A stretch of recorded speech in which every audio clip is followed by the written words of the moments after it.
Hi, Alan Hadley with PhotoNetWorks. Thanks for joining me for this next video tutorial. Today we're going to be covering different types of light. Top light, side light, back light, and flat light or frontal light. In all of these different scenarios, you have an opportunity to create great images. What you have to do is you have to look for and photograph these different types of light and how it affects the subject that you're shooting. The important thing is to keep your eyes open and your mind open to every opportunity that may be in front of you. With that said, let's get started and shoot some images. Okay, as you can tell, we're set up on our first shot, and essentially what I wanted to do is set up a composition where I had the barn and the tree, but we're looking at the backlight that's actually on the tree. And what I want you to pay attention to is the shadow that's coming toward the camera, because we're always shooting into the shadow. But the whole idea between shooting backlight is to shoot into the shadow. So what we want to pay attention to is the angle of view and our perspective, because if you don't, you're more than likely going to get tremendous flare on your lens. And that leads us to the next suggestion. Make sure you always cover your lens with something so that you do not get any kind of flare, and especially whenever you're shooting backlit type scenarios like we're going to be doing today. So let's shoot this shot and move on to our next.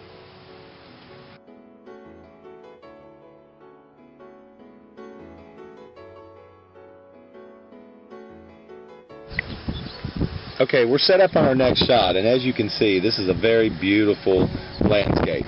And what I want to illustrate here is what I would call frontal lighting. In other words, the light, or the sun, is actually coming from behind me and a little bit to my left.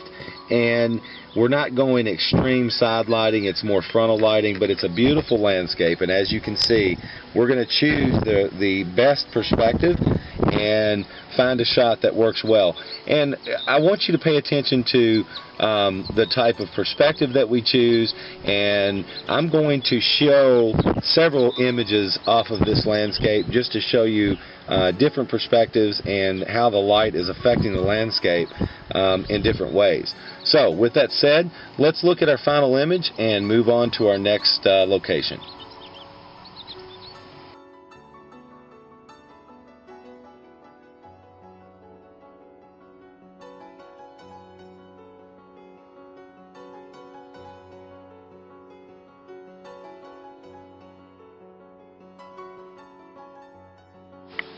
Okay, we're set up on our next shot, and as you can see, our light is changing because of the cloud cover moving around. We've got lots of clouds today, and another pictorial scene that we're going to be shooting here. I'm going to move down this fence line here and find the best perspective and find the best composition for this particular shot. As you can see, there's a horse in the field. There's actually a couple. We've got an old house in the shot, and then of course our trees and our clouds. So the way you choose your perspective on a shot like this will either make or break the shot. Now the lighting that we're looking at is more of a top side light. So this is just another example of a different kind of lighting during the same shooting period, and as it changes throughout the day. So let's look at the finished image and move on to our next shot.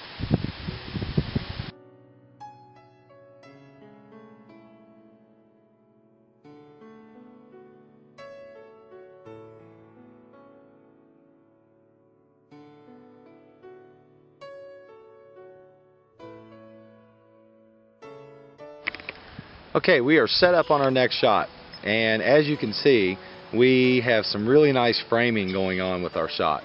We've got a nice limb that frames the barn with the rocks at the bottom and so on and so forth. Now, this is more of a top light also. As you can see, the shadow on the tree and the way the light's falling on the eave of the barn. So, let's shoot this, look at our final image, and move on to the next shot.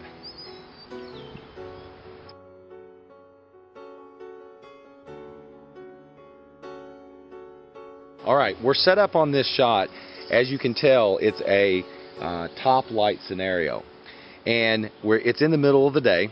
We're in the mountains in eastern Kentucky, and there's a couple of things I want to point out.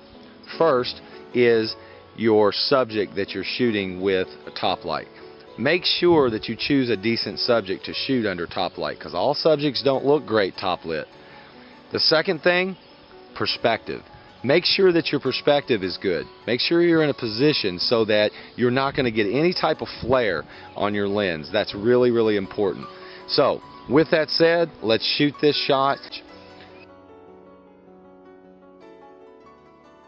We're set up on our next shot and we're waiting for the light to change, and you can see how it's drifting across the landscape. There's a little barn that's sitting on top of a hill back there, and we're basically waiting for the light. Now the light at this point is more of a side light. It's actually coming from the right hand side and casting a shadow to the left of the frame when the sun's actually hitting the scene. So we're going to wait for the light and shoot this, and you can see the results here in just a couple minutes.